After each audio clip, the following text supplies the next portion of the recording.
Sekarang kita pelajari ibadah yang keempat, judulnya hidup dalam poros kehendak Allah. Klise, klasik sekali, kita berkali-kali mendengarkan hidup dalam poros kehendak Allah. Apa sih itu?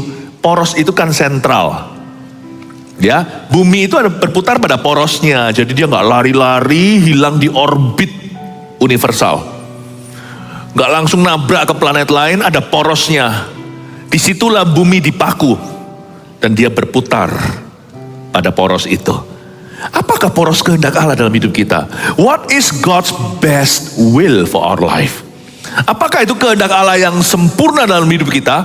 Yang gak sempurna ini kita akan pelajari. 1 Tesalonika pasal 4, judulnya aja langsung bocoran. Nasihat supaya hidup kudus. Tanpa kekudusan, gak ada poros kehendak Tuhan. Karena Tuhan tidak ada di dalam dosa. Anda gak bisa temukan Tuhan di dalam dosa. Maksimum kita bisa temukan Yesus mati terpaku untuk dosamu. Sudah berhenti berdosa, jangan dilakukan lagi. Engkau sudah diampuni, mulai yang baru. Hidup, nasihat supaya hidup kudus. 1 Tesalonika pasal 4, hidup dalam poros kehendak Allah. Sebab orang yang hidupnya di luar poros kehendak Tuhan gak mungkin bahagia. Percaya gak? Tapi orang yang hidup dalam poros kehendak Allah boleh punya 1001 masalah, bahkan dianiaya. Dia akan bersuka cita karena di dalam dirinya ada sukacita yang tidak tercuri. Ayat 1, akhirnya saudara-saudara, kami minta dan nasihatkan kamu dalam Tuhan, dalam Tuhan Yesus. Kamu telah mendengar dari kami bagaimana kamu harus hidup supaya berkenan kepada Allah. Paulus berkata, kamu sudah dengar berkali-kali aku ajari. Hal itu memang telah kamu turuti. Tetapi baiklah kamu melakukannya lebih bersungguh-sungguh lagi. Berhenti di sana. Ini adalah surat Paulus kepada orang-orang Kristen di Eropa, kira-kira 2000 tahun lalu. Dan Paulus tidak lama-lama di Tesalonika bukan karena dia terburu-buru pergi. Gara-gara musuh-musuh salib waktu itu, Paulus diusir dari kota Tesalonika. Paulus itu mengalami banyak aniaya di provinsi Makedonia. Yang namanya Makedonia itu Jawa Timur, Jawa Tengah, Jawa Barat provinsinya. Di dalam kota itu, di dalam provinsi Makedonia ada kota Tesalonika, ibu kotanya. Ibu kota Jawa Timur apa? Surabaya. Ibu kota Jawa Tengah, Semarang. Ibu kota Indonesia, Jakarta. Nah, Paulus itu merintis gereja di Tesalonika, di dekat Filipi tempat dia dipenjara. Tapi dia cuma 3 sabat saja di sana. 3 akhir pekan. Gak lama. Meskipun demikian, Paulus rajin dan giat. Dia gak pernah buang-buang waktu. Karena dia tahu dia berjalan dalam poros kehendak Tuhan. Dia gak boleh main-main. Dia gak boleh asal-asalan. Kalau kita sadar bahwa kita itu hidup di tengah-tengah kehendaknya, janganlah buang kesempatan. Dan Paulus selama 3 akhir pekan mendirikan gereja dan mengajarkan. Tapi gak cukup. Dan Paulus berkata gini, akhirnya saudara-saudara kami minta dan nasihatkan kamu. Dalam Tuhan Yesus kamu sudah mendengar dari kami kan, bagaimana kamu harus hidup supaya berkenan kepada Allah. Hal itu memang telah kamu turuti. Paulus melihat perubahan hidup dalam 3 minggu lebih daripada banyak orang Kristen dalam 30 tahun. Orang Tesalonika itu dulu penyembah berhala. Berubah total jadi orang Kristen yang lahir baru. Tapi Paulus berkata, jangan berhenti di situ. Kalau kamu sudah ada di depan, lari. Kalau semua kamu sudah maju, jangan lamban. Gak ada yang namanya di dalam peperangan rohani itu juara 1. Kalau kita itu dalam peperangan rohani, kita belum mati, kita masih hidup di dunia ini. Kalau Anda sudah di titik aman, jangan merasa aman. Lari lebih kencang. Kalau enggak nanti, Anda pasti akan dikejar oleh musuh. Paulus berkata, hal itu memang telah kamu turuti. Kamu punya perubahan hidup itu menggema, bahkan sampai keluar provinsi di Makedonia terdengar semua sampai Akaya di pasal sebelumnya. Itu provinsi sebelahnya. Tapi kamu jangan puas diri ya nak. Jangan kamu berkata, aha aku sudah aman. Gak ada orang aman sebelum kita ke sorga. Gak ada orang aman. Kalau Anda sudah beriman, pupuk iman itu terus, mumpung kuat. Jangan tunggu lemah atau tunggu hujan baru sedia payung. Jangan jadi seperti film-film kalau sudah kebakaran, musuhnya sudah mati atau hancur, baru setelah itu berbondong-bondong polisinya datang. Justru kalau kamu merasa kamu menang, lari lebih kencang. Saya ajari ini prinsipnya. Poros kehendak Tuhan itu adalah terus bertumbuh, terus belajar, terus maju. Tidak ada yang namanya titik aman. Yes, I'm safe.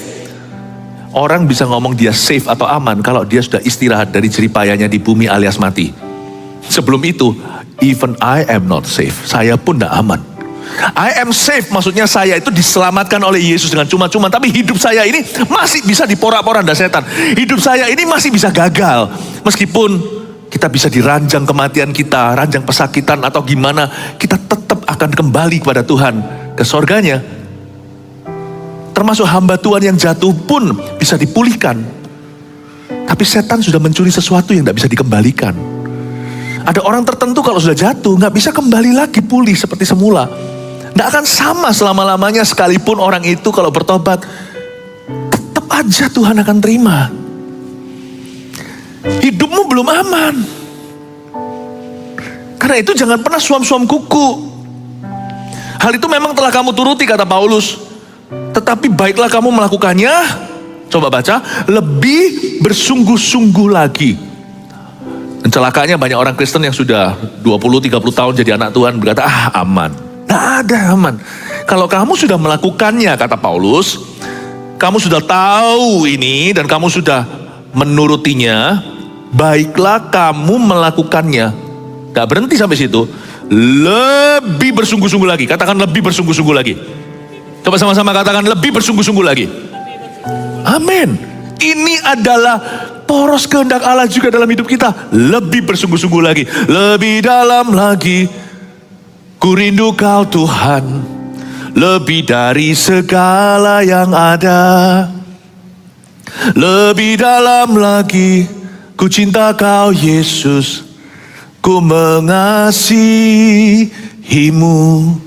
Sen aini Yesus, sen aini Yesus. Udah cukup, ini bukan konser.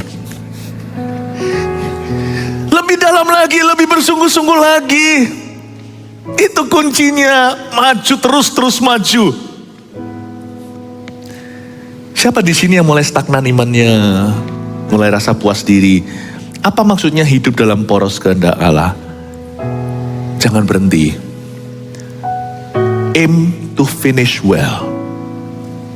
Mari kita semua, termasuk saya, kita targetkan satu ini, mengakhiri perlombaan iman kita. Bukan berarti sekarang sudah mau mati, enggak. Kita itu harus lihat garis finish sebagai visi hidup kita. Garis finish itu. Sebab banyak orang memulai dalam roh, mengakhiri dalam daging.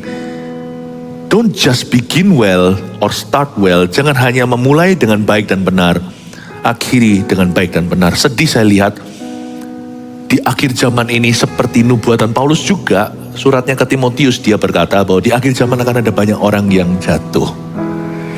Many will fall away. Paulus berkata banyak orang akan tersesat. Hati-hati ya. Hidup dalam poros kehendak Allah itu aim the center. Anda pernah lihat orang kalau main apa itu, kalau bahasa Inggrisnya dart. Apa itu namanya? Yang di bullseye, yang di mata tengahnya itu loh, lalu ada lingkaran lalu dilempar jarum itu. Bahkan tengah pun itu ada versi tengah tenggara, tengah timur, tengah barat daya, bulat bundar jackpotnya atau bullseye-nya dari sport atau olahraga ini, merahnya itu nggak til gitu, merahnya itu bisa merah sedikit ke kiri, ke kanan, ke tenggara. Always aim the center of the center. Itu maksudnya hidup dalam poros kehendak Allah. Sama Tuhan itu harus pakai keker. Karena dosa itu definisinya bukanlah melanggar firman Allah. Dosa yang definisi paling primitif dari kata sin atau dosa itu adalah missing the center. Luput tengahnya. Jangan hanya targetkan pusat senternya. Targetkan pusatnya pusat. Bukan pusatnya ke tenggara, pusatnya ke barat daya. Pusatnya pusat. Center of the center. Sebelum kita plek seperti twin atau seperti saudara kembarnya Yesus, jangan berhenti bertumbuh.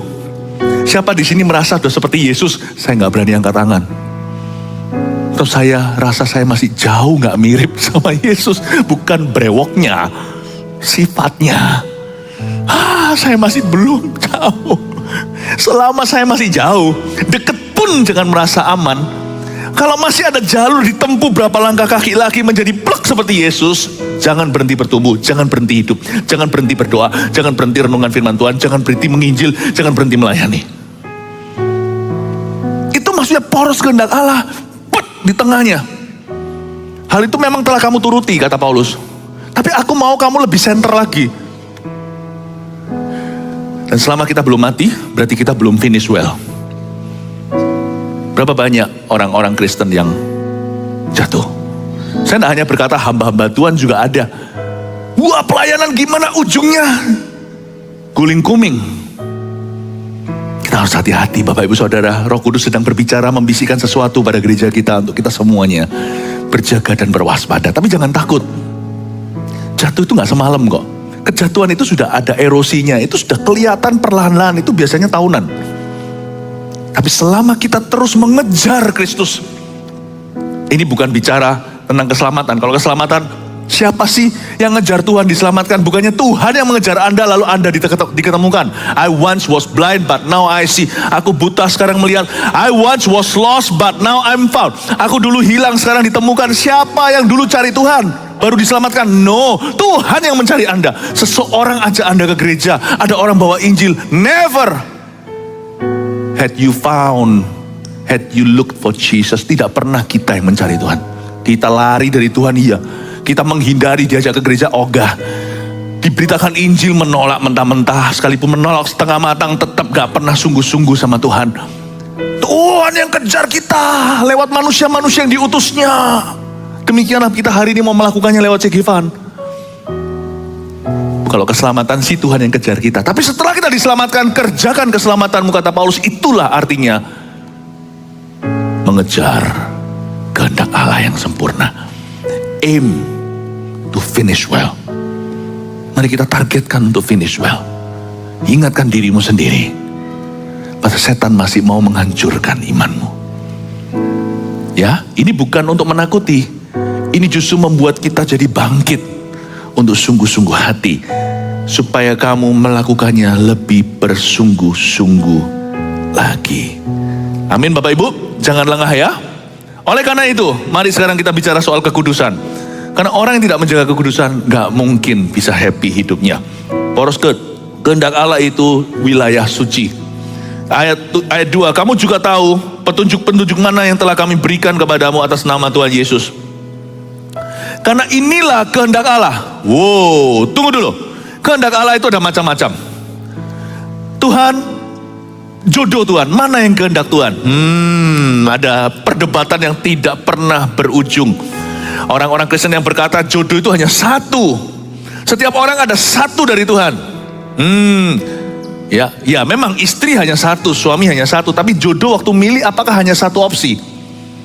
Hanya satu. Kau harus temukan itu. Oke, ada orang yang berkata, enggak, ada beberapa. Nanti kita yang mempertimbangkan yang mana dari Tuhan, mana cocok sama kita. Karena Tuhan juga melibatkan kita dalam pengambilan keputusan. Gak tau lah, kalau ada orang debat di depan saya dua sisi gitu, saya akan damaikan mereka, berkata, enggak apa-apa. Pokoknya nanti saya tunggu kalian di Holy Matrimony pelaminan. Jangan kasih opsi B. So saya akan tanya, apakah kamu bersedia mengambil salah satu? Tapi saya akan tanya, apakah kamu mengambil ini sebagai suamimu? Pokoknya intinya terakhir hanya satu suami satu istri. Berikan pada kami hari ini suami kami secukupnya, dan istri kami secukupnya. Saya tidak peduli mau debat mana. Itu orang-orang yang suka memang berdebat ya silakan. Mereka nganggur. Saya sih nggak nganggur atau pengangguran. Kehendak Allah itu apa? Center porosnya itu apa? Karena inilah kehendak Allah. Jangan dibaca dulu ayat 3 berikutnya. Karena inilah kehendak Allah. Pekerjaan, apakah ini kehendak Tuhan? Aku ini loh, dulu itu aku tuh belajar. Misalnya saya dulu itu belajar desain. Kok sekarang saya kerjanya itu di tempat kasaran? Saya gak punya pekerjaan. Desain apa? Saya gak dapat kesempatan. Apa ini kehendak Tuhan? Ada terlalu banyak kehendak Tuhan itu yang mana? Kalau Anda masih bertanya, sisihkan. Nanti jadi jelas kok. first thing first. Kehendak Tuhan yang pasti dan universal, jangan ditawar. Karena inilah kehendak Allah. Peduli amat profesi Anda, jodoh siapa. Ini selalu kehendak Allah bagi setiap kita. Yang ini lakukan dulu, SMP dulu baru SMA. Kalau ini Anda tidak tahu, Roma 12, Anda tidak akan bisa membedakan mana kehendak Allah, mana yang baik, mana yang sempurna. Karena Roma 12 dimulai dengan persembahkan tubuhmu sebagai persembahan yang hidup, suci, kudus, dan berkenan. Itulah penyembahan Anda. Kalau kita tidak lakukan ini dulu, jangan lompat ke universitas kalau SD aja nggak lulus. Nggak peduli perdebatan tentang kehendak Tuhan itu gimana mencarinya atau menemukannya. Yang satu ini sudah nggak perlu didebatkan, peduli amat denominasi gerejanya. Kalau yang namanya Kristen hidup dengan standar ini. Karena inilah kehendak Allah. Pengudusanmu. Bapa, apa namanya? Lagunya gimana itu? Ku persembahkan tubuhku sebagai persembahan yang hidup, kudus, dan yang berkenan padamu, sebagai ibadah yang sejati. Bapa, ku persembahkan badanku sebagai persembahan yang hidup, kudus, dan yang berkenan padamu, sebagai ibadah yang sejati. Inilah kehendak Allah, pengudusanmu, yaitu supaya kamu menjauhi percabulan, supaya kamu masing-masing mengambil seorang perempuan menjadi istrimu sendiri. Tunggu dulu yang bujangan, jangan protes dulu, gak perlu ngenes di sini. Dan hidup di dalam pengudusan dan penghormatan. By the way, Paulus itu single. Paulus nulis ini sebagai bujangan. Tapi kamu ambil seorang perempuan menjadi istrimu sendiri dan hidup dalam pengudusan dan penghormatan, bukan di dalam keinginan hawa nafsu seperti yang dibuat oleh orang-orang yang tidak mengenal Allah. Berhenti di sana, saya jelaskan. Karena inilah kehendak Allah. Tuhan mau dunia di dalam diri kita dulu itu bersih, sehingga Tuhan bisa bertahta. Inilah kehendak Tuhan. Peduli amat semua perdebatan. Semua dimulai dengan satu kesamaan. We all can agree, kita semua bisa setuju dan sepakat bahwa Tuhan ingin kehidupan hati rohani kita ini clean, bersih. Ini bersih. Loh, ini kan suruh tidak boleh percabulan, perzinahan itu kan fisik. Ya, tahu.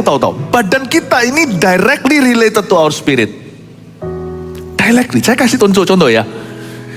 Bukan kita itu jaga badan kita. Wah, jaga kekudusan, jaga badan itu selalu tanya for what? Untuk apa? Orang olahraga aja ada banyak motifnya. Ada orang olahraga demi sehat.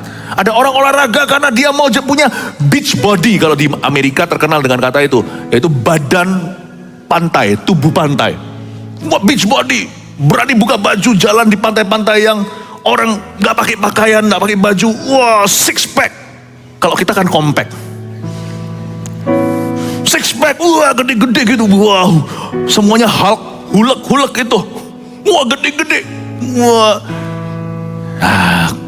Lalu suatu hari waktu saya sempat pergi ke Amerika, saya lihat di situ ada satu lelucon tulisannya, "You want a beach body?" Wah, catchy. Sangat menarik. Oh ya, gimana caranya beach body? Mungkin suruh olahraga apa, kayak suruh push up berapa kali, kayak suruh angkat besi. Enggak, gampang. Dia bilang, just have a body and go to the beach. Punya badan aja, lalu pergilah ke pantai. Orang itu olahraga motifnya lain-lain. Tapi semua orang setuju, apa yang kau lakukan pada badanmu akan pengaruh ke jiwamu. Jangan bilang tentang roh dulu. Manusia terdiri dari roh, jiwa, dan tubuh. Roh itu apa? Roh itu yang paling dalam. Ada beberapa orang yang ketika mati, bangkit lagi. Ada beberapa dokumentasi saya dengarkan, itu menarik sekali. Dokter, ahli profesor soal kognitif mengatakan bahwa semua kegiatan kita itu diketahui oleh, semua kegiatan kita itu bergantung penuh. Baik itu alam sadar maupun alam di bawah sadar, pada otak kita. Kalau otak orang itu udah mati, gak ada oksigen, dia gak punya lagi visualisasi, pendengaran gak bisa sudah. Amblas sudah, orang itu sudah pergi. Kok bisa ada orang yang kembali itu? Akhirnya kesaksian kan? Kita berjelas-jelas mati, ini dokter sampai garu-garu kepala. Dari mana dia rekam? Chipnya apa? Ketika orang itu jelaskan dengan jelas, dokter pakai alat apa, dia bisa lihat badannya, waktu itu dia sudah dibawa Tuhan, lalu dikembalikan sebelum dia hidup kembali. Dia tahu, ininya dokternya semua berkata, sudah we lost her, kita sudah kehilangan dia, udah kehilangan. Dia bisa tahu siapa ke sana, lalu dia bisa lihat. Suaminya masuk ke rumah sakit itu menangis, lari dari airport, langsung apa yang terjadi karena orang itu tenggelam atau apa.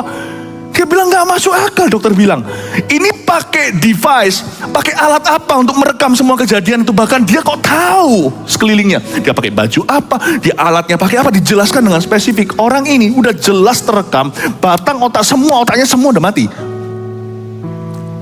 Dear doctor, don't you know there is the spirit in our body?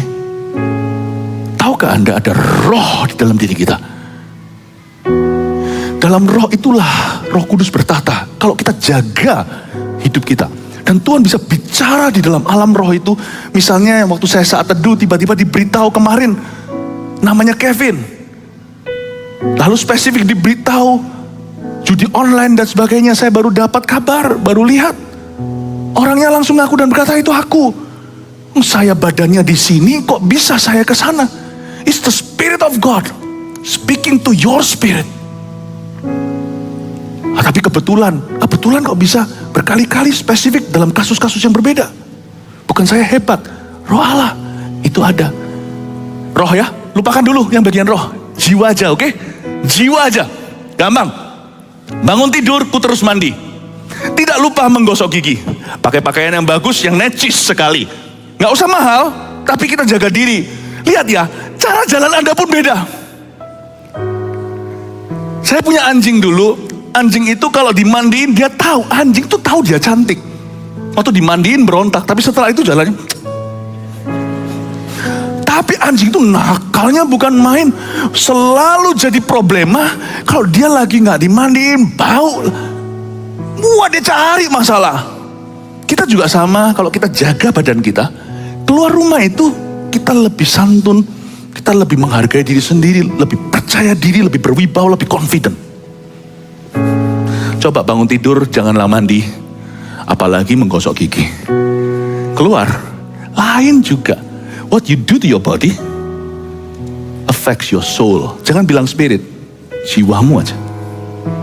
Oke, jangan berkata, cuman seks kok. Kan cuman pornografi, itu kan cuman aku sendiri. What you do to your body ruin your spirit. Menghancurkan sesuatu alam roh di dalam dirimu. Tuhan mau kita itu clean. Inilah kehendak Tuhan, pengudusanmu. You see?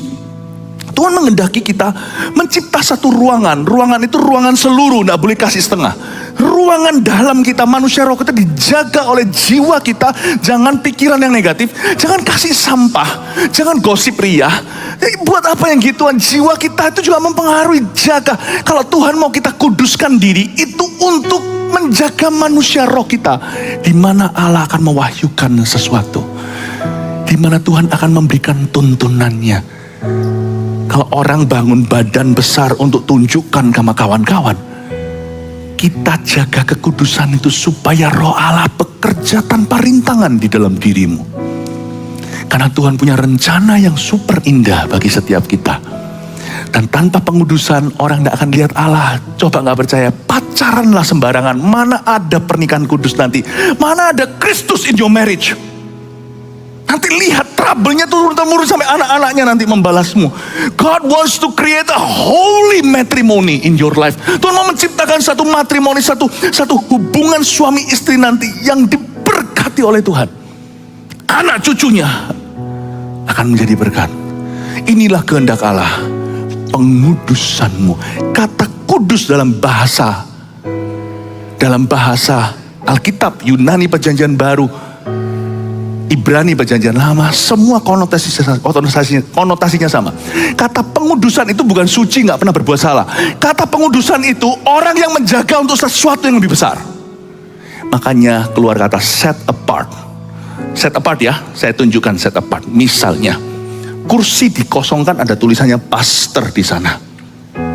Pastor, itu dikosongkan supaya nanti pastornya duduk di sana. Kita menguduskan diri supaya nanti Tuhan tuntun kita dari sana. Pengudusan itu artinya set apart, dipisahkan untuk sesuatu yang lebih hebat, dipisahkan untuk sesuatu yang lebih besar. Inilah kehendak Allah, yaitu pengudusanmu. Jadi kita harus punya satu visi dalam hidup ini. Aku mau dipakai Tuhan dengan besar. Harus punya visi itu anak-anak muda. Jaga kekudusan karena aku mau dipakai Tuhan dengan besar. Papa, mama, ayah terutama. Aku harus jaga jalan hidupku. Kenapa? Karena anak-anakku akan diberkati. Aku gak mau hidupku akan menjadi kutuk atas hidup mereka. Gara-gara aku hidup mereka dikutuki. Dikuduskan itu tidak untuk dirimu. Dikuduskan itu untuk sesuatu yang lebih besar. Sesuatu yang lebih permanen. Sesuatu yang lebih kekal. Aku dikuduskan demi supaya anak-anakku nanti enak. Coba lihat. Ayah yang tidak beres, anak-anaknya susah jalannya. Saya tidak berkata ini berarti Tuhan gak fair. Enggak. Tidak, tetap ada efeknya. Wong namanya hubungan darah. Coba Anda lihat. Kasihan tuh anak. Seorang papa yang main perempuan. Anda lihat nanti kalau punya anak perempuan, kasihan anaknya. Gak pernah beres dalam relationship. Tapi kalau Anda adalah anak itu, Anda bisa patahkan kutuk itu dengan Anda lawan arus. Ikut Yesus sekarang. Dan kalau ada familiar spirit, roh yang sudah familiar dengan orang tuamu, roh dengan familiar dengan dosa papa mamamu, kalau itu datang menghantuimu, lawan. Kalau perlu jenis ini diusir hanya dengan doa puasa, puasalah sekalian kurus. Di dalam dunia alam roh ada yang namanya familiar spirit. Familiar spirit, ini Anda banyak dapat informasi ini saya ajari. Familiar spirit itu begini. Roh ini kerjanya khas sekali dalam keluarga ini. Lihat, ada kesamaan kejatuhannya. Familiar. Orang Indo, orang Indonesia mau pergi ke Eropa, cari nasi. Saya baru antar anak saya sekolah, yang pertama saya cari adalah restoran rendang. Di negeri orang. Ya bukan pilihan saya, rendang bukan makanan favorit saya, cuman adanya itu Saya makan lahap setelah burger terus atau setelah makan makanan barat. Itu namanya familiar spirit. You're familiar. Ada spirit-spirit yang familiar akan menghantuimu. Karena ada kutuk nenek moyang di atas sana. Tapi semua bisa patah. Kalau Anda generasi ke-1 yang membayar harga untuk putus hubungan, lakukan. Tapi alangkah indahnya, mereka yang dari keluarga yang baik-baik, takut akan Allah maksudnya. Itu anak-anaknya dapat batu loncatan. Dia gak mulai dari bawah sekolah dasar, langsung mulai dari diploma, gara-gara papa mamanya. Kalau Anda mau kudus, hai papa mama, do it for your son. Do it for your children. Lakukan untuk anak-anakmu. Bertobat, tinggalkan itu simpananmu. Bertobat di kaki Tuhan. Mengaku malu sebentar, malu setahun, berapa tahun, gak apa-apa. Demi supaya 10 tahun dan 100 tahun kemudian setelah Anda mati pun, kalau Tuhan belum datang, anak-anak Anda nanti muncul presiden-presiden, hamba-hamba Tuhan. Kalau Anda nanti garong semua yang turun. Amin Bapak Ibu. Itu pengudusan. Pengudusan itu for something more. For something beyond. Kenapa saya menjaga kekudusan? Karena saya tahu keluarga aku akan diselamatkan. Saya tidak boleh jatuh bangun di dalam pornografi. Aku anak muda, aku imam pengganti. Papaku belum kenal Tuhan. Aku harus perjuangkan keselamatan. Jangan sampai ujung-ujungnya memperjuangkan supaya orang lain diampuni dosanya. Aku sendiri terus-menerus memperjuangkan pengampunan dosaku. No. Aku akan berjuang sampai akhirnya. Aku tidak boleh, karena banyak orang bergantung sama saya. Hidupku dikuduskan juga Bapak Ibu, gara-gara Anda. Saya adalah hamba Tuhan, saya adalah gembalamu. Hidup saya ini di-set apart, dipisahkan. Karena untuk tujuan lebih besar. When I pray, I don't pray for me. When I pray because of you. Kalau saya berdoa pun, saya berdoa untuk bukan untuk. Bahkan doa-doa saya pun di-set apart atau dipisahkan. Demi sebuah suatu tujuan. Doa saya itu mungkin tidak sampai 1/3 tentang saya. Doa saya itu 2/3 minimal tentang Anda. Betapa indahnya. Tuhan ingin kita punya visi untuk dipakai oleh Allah. Gak boleh jadi jemaat biasa, dosa. Yesus mati, boro-boro mati begitu kejamnya di kayu salib supaya Anda jadi barang biasa atau merchandise biasa. Sia-sialah. Visimu tidak boleh hanya sampai ke sorga kalau mati nanti. Visi Anda harus membawa sebanyak mungkin orang bersama dengan Anda suatu saat. Visi Anda tidak boleh pas-pasan. Visimu harus pemakaian. Kalau Yesus mati begitu berdarah, Anda jadi merchandise biasa. Kasihan dong Tuhan mati begitu. Kasihan dong. No. Inilah kehendak Allah. Pengudusan itu bukan bicara soal holiness, tapi bicara tentang holiness for what? Kekudusan itu apa? Holiness untuk pemakaian. God wants to use you. God wants to use your business. God wants to use your marriage. God wants to use your family. Tuhan mau memakaimu, memakai keluargamu, memakai pekerjaanmu, memakai hidupmu, memakai anak-anakmu. Tuhan mau memakai keluargamu. Tuhan mau memakai karirmu. God wants to use you. Allah mau memakaimu. Itulah arti pengudusan. Bukan seperti pengudusan itu, salah.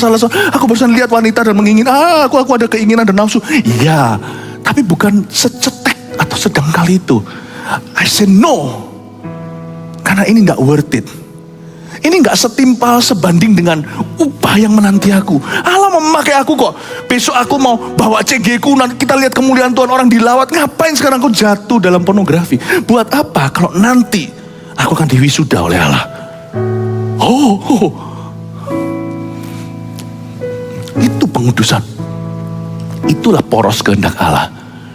Poros kehendak Allah terletak pada motivasinya. Dan ini membuat hidup kita sungguh bahagia loh.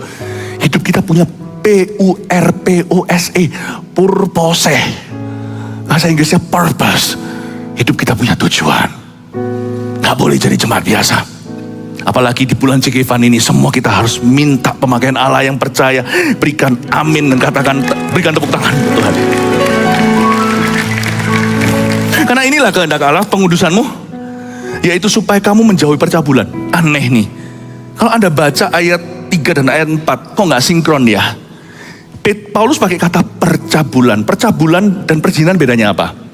Apapun kegiatan seks yang dilakukan di luar pernikahan, sebelum pernikahan maksudnya, sebelum orang menikah alias bujangan, itu namanya percabulan. Memang ya itu spirit perzinahan, tapi itu sebenarnya percabulan, fornication. Segala sesuatu aktivitas seks yang di luar dilakukan, di luar pernikahan ketika orang itu sudah dalam satu janji nikah dengan pasangannya, pernikahan itu mengikat, itu apapun yang kau lakukan, itu perzinahan. Anak SMA keluar lalu ciuman bercumbu, lalu terjadi sesuatu, mereka melakukan perbuatan cabul. Tapi orang itu sudah menikah, lalu mulai teman tapi mesra, meskipun gak sampai gimana, dia sudah mulai nyerempet ke perzinahan. Itu bukan percabulan, sekalipun pikirannya cabul, paham maksud saya? Bedanya cabul dan zina itu untuk orang yang sudah menikah. Itu pasalnya. Cabul untuk orang yang belum kawin, belum married. Tapi Paulus kok pakai kata cabul, sedangkan ayat berikutnya, supaya kamu masing-masing mengambil seorang perempuan menjadi istrimu sendiri. Lalu dia bicara tentang marriage, pernikahan. Dan hidup dalam pengudusan dan penghormatan.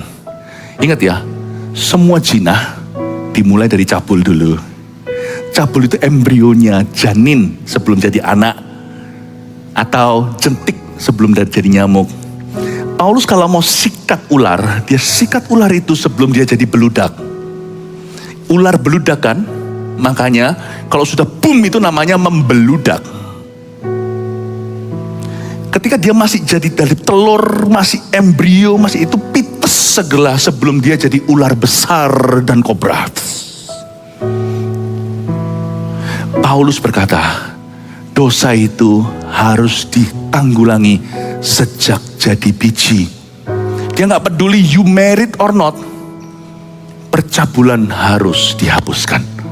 Karena itu Paulus bicara kepada yang bujangan dulu, jangan kipas-kipas, pencobaan dari biologi aja ada.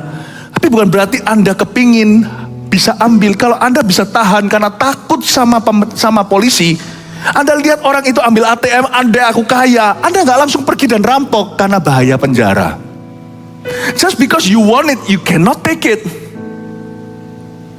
Demikian pula kalau Anda melihat seorang wanita atau seorang laki-laki, dan zaman Edan ini laki bisa tertarik sama laki, pria, wanita bisa tertarik sama perempuan. Kalau Anda lihat bukan berarti Anda boleh masturbasi. You cannot take it. Your body doesn't belong to you. Badanmu tidak menjadi milikmu. Saya ngomong sama yang bujangan dulu. Badanmu bukan punya milikmu. Anda tidak bisa touch certain ways atau jamah sembarangan. Itu adalah anggota Kristus. Sebenarnya masalah seksual itu bukan masalah berapa senti di bawah perut. Izinkan saya berkata, organ kita yang paling seksual itu bukan jenis kelamin. Maksudnya bukan kelamin kita. Organ kita yang paling seksual adalah otak kita. Itulah battlefield atau medan peperangannya. Nggak percaya? Pernah Anda mules nggak karuan? Salah makan, diare. Pas di tengah jalan, nggak bisa ketemu tempat perhentian. Tempat pemakaman, ya kan? Wah, datang segalanya. Ada orang cantik sekali menggoda, atau yang cowok yang ganteng sekali. Nafsu? Enggak lah. Sakit perut. Nggak kepikiran, otaknya terkuras semua, mau cari WC. Bukan kelaminnya. Makanya kalau orang masuk di dalam bondage atau ikatan dosa seksual, yang terikat bukan kelaminnya. Ininya tumpul, nggak bisa dipakai Tuhan. Otaknya langsung bondage, langsung terikat dan terbelenggu. Tidak akan ada pewahyuan di situ. Susah Roh Kudus bekerja karena Roh Kudus nggak pernah paksa. Roh Kudus dan dosa itu nggak pernah akan mau bersama. Saking nggak mau bersamanya Bapak sama dosa, Dia sacrifice Yesus, dibunuh demikian rupa, diizinkan supaya selesai, supaya selesai kelar. Jangan mencoba kawinkan apa yang sudah diceraikan oleh Allah. Hari itu Eloi, Eloi lama sabachthani. Allahku, Allahku, kenapa engkau meninggalkan aku? Hari itu Bapa menceraikan putranya yang tunggal. Dengan dirinya gak pernah berpisah Allah Tritunggal sejak dulu kala Alfa Omega. Berpisah, Eloi, Eloi lama sabachthani. Jangan coba dipersatukan gara-gara dosa kita. Yesus dipisahkan demikian rupa. Yang Yesus takuti di Getsemani sampai keringat darah itu bukan takut pakunya. Yesus gak takut itu sama sesuatu. Yang Yesus takutkan ya Eloi, Eloi lama sabachthani itu. Bapakku, Bapakku, mengapa engkau meninggalkan aku? Apa yang diceraikan oleh Allah? Allah dan dosa sudah cerai bukan cerai selama-lamanya. Allah tidak mau lihat itu lagi. Sampai Allah memalingkan wajahnya, tidak mau lihat Yesus putra Allah yang tunggal sama sekali. Jangan coba dikawinkan lewat kehidupan kita yang kompromi. Padahal kita punya Yesus di dalam. You kalau mau punya Yesus, tidak boleh punya dosa. Itulah kehendak Allah, pengudusanmu. Tapi bukan demi supaya kita suci saja, karena Tuhan memakaimu, it's not worth it. Putzita dalam bahasa Chinese-nya. Gak belani lah. Gak belani. Coba ya. Pengudusan tuh gini.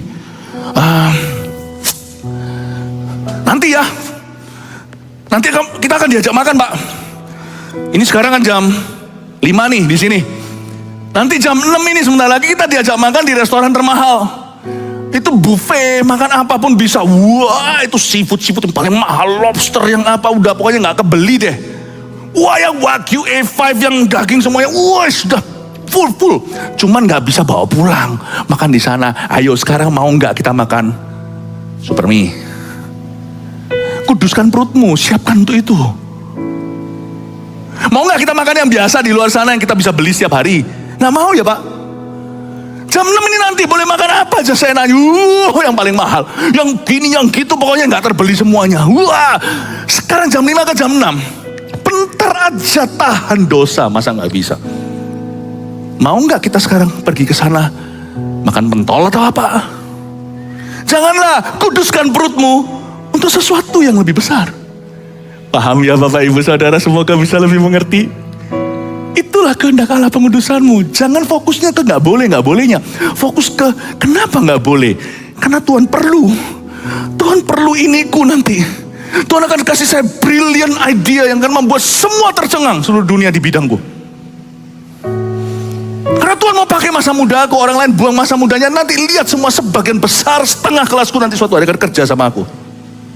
Sekarang mereka bisa hina, nerd kamu, nerd kutu buku. Nanti mereka bukakan pintu, bos. You must dream. Pengudusan itu bermimpi besar. Dream. Kita harus tahan tarak. dream. 1 juta orang mengaku Yesus adalah Tuhan. Hanya di tembok gereja kita aja. Belum keluar di luar sana. I dream. I have a dream. Philip, oh Philip, tahan kalau kamu lagi marah. Jangan balas kejahatan dengan kejahatan. Putsita, not worth it. Enggak, gua bela nih. Ku tunggu jam 5 sampai jam 6 nanti. Kemuliaan akan tiba. Abaikan mahkota duri ini. Coba pikirkan, itulah pengudusan. Dan untuk pengudusan itu bisa sukses, harus mulai bunuh ular sebelum beludak di level percabulan. Percabulan itu apa? Masturbasi, pornografi. Itu masalah orang bujangan. Kagak. Orang Jakarta bilang gitu. Itu masalah semua orang. Tahukah Anda bahwa orang-orang dalam pernikahan masih ada yang terlibat, tak sedikit yang terbelenggu dengan pornografi. Manusia tidak akan pernah puas. Kalau Anda mengira yang bujangan bahwa pornografi dan masturbasi itu akan selesai kalau Anda nikah, salah. Itu cikal bakalnya perzinahan. Nanti di dalam pernikahanmu, Anda tidak akan puas sama pasangan Anda. Anda akan cari selingkuhan. Karena udah biasa pindah-pindah channelnya. Nggak mungkin bisa stuck dengan satu istri kalau udah biasa begitu dari muda. Percabulan itu, Paulus lanjutkan di ayat berikutnya, hati-hati pernikahan. Hendaklah kamu masing-masing mengambil seorang perempuan menjadi istrimu sendiri dan hidup dalam pengudusan dan penghormatan. Gak mari di situ. Banyak orang berkata kalau aku married pasti selesai ini. Salah. Kalau married malah jadi besar masalahnya karena kali ini melibatkan anak. Penumpangnya banyak. Bujangan itu kalau punya masalah masih muda, dia cuma seorang. Kalau sudah married punya masalah, anak pun sekalipun nggak tahu duduk masalahnya, anak nggak tahu duduk masalahnya, anak hanya tahu waktu engkau berdiri dan tidak jadi berkat dalam hidup mereka. Tapi duduk masalah papa mama, orang-orang yang bermasalah ini, mungkin sudah dari sejak mereka muda di usia Anda ada orang mengkonfrontasi dengan firman Tuhan yang membersihkan. Saya tidak menyampaikan firman Tuhan yang mudah didengar. Firman yang saya sampaikan adalah firman yang harus memurnikan umat Tuhan. Unblemished, tidak ada cacat celah. Sampai suatu hari kita masuk ke surga. Haleluya. Saya harap Anda tidak mengecilkan hal ini. Bahwa kita harus hati-hati. Masturbasi kan aku sendiri. Aku tidak merugikan orang lain. Siapa bilang? Dosa itu bukan merugikan orang lain. Dosa itu merugikan dirimu.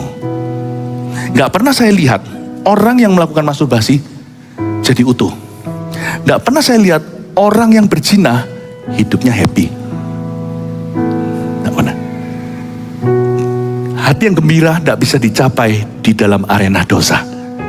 Hanya orang yang sengaja hidup lawan arus, ikut Yesus di poros kehendak Tuhanlah yang mengerti apa itu joy. Saya jelaskan sedikit ya. Ayat 5.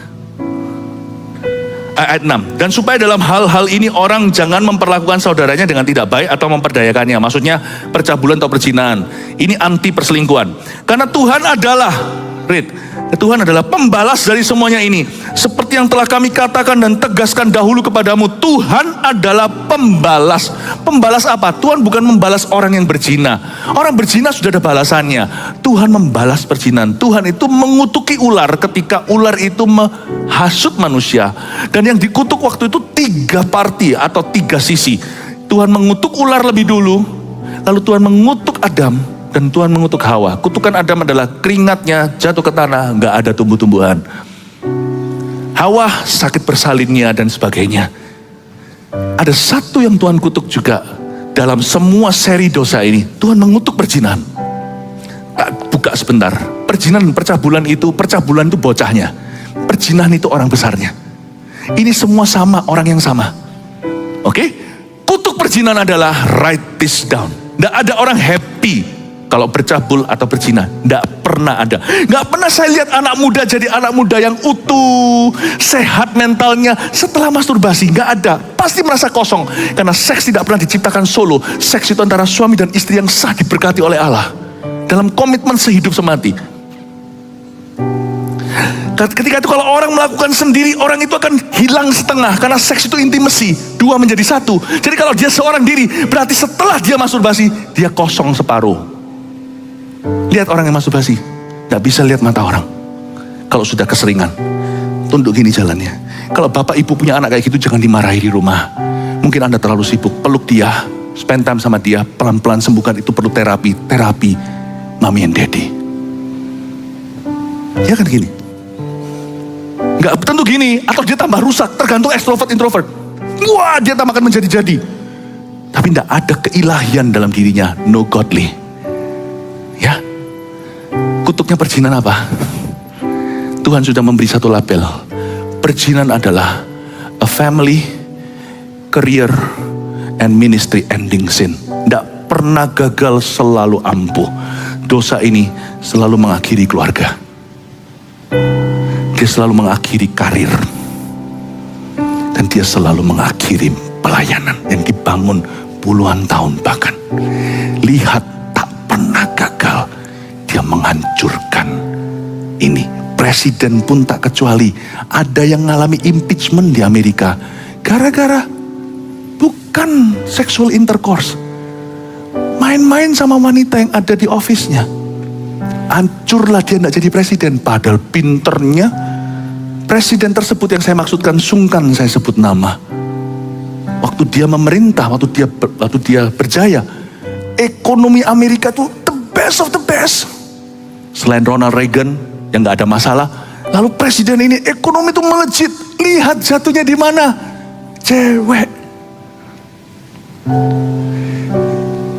Tuhan memberi satu kutuk, jangan dijamah. You mau happy, don't do this.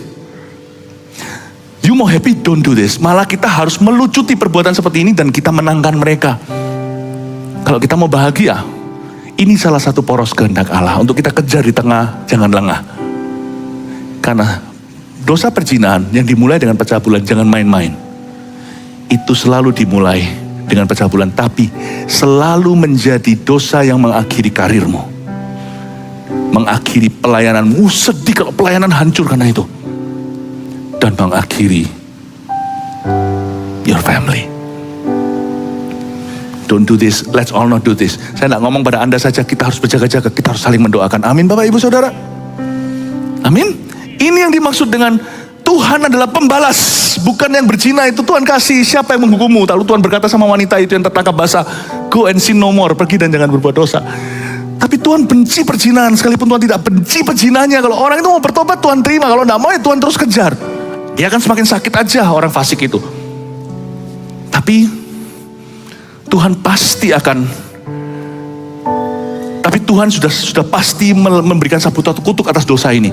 Yaitu kutuknya adalah pasti semua family apapun yang dipegang pasti hancur. Hati-hati dengan ini Bapak Ibu Saudara.